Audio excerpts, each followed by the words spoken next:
नमस्कार सांग माने मु दीप्ति स्वागत करुच्ची मोर दीप्ति ओडिशा डायरी को। आज आम घरे मटर पनीर तैयारी करवा। जदि आपन को मो वीडियोटी भल लगे ताहले लाइक शेयर कमेंट निहाती करेंगे।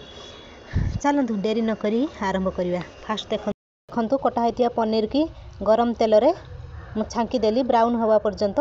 तापर किसी तेल नहीं गली तेल जीरा गोटा जीरा सुखिला लंका तेजपत्र पकईदेली। तापर टिके हो सारा पर कंचा लंका आ कटा होता पियाज से मु पकईदेली।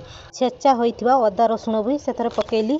पकई कलर हवा पर्यंत किसी समय छाड़देली। तापर एठी मु नहीं गली आमर मसला तक सबू लंका गुंड हलदी लुण गरम मसला चिकेन मसला सब नहीं गली। तापर कटा होता टमाटो को पकईदेली। पकई सारा पर किछि मु पानी देदेली। तापर दे सारा पर टिके सिझी गला पर तापर मु एठी नहीं गली कोन हमर ग्रीन मटर से पकईदेली।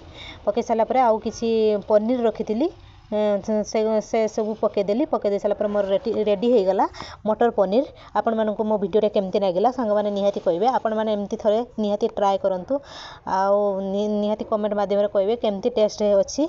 तो वीडियो जदी भलो लागि थाए त लाइक शेयर कमेंट निहाती करिवे सांग माने। जय जगन्नाथ।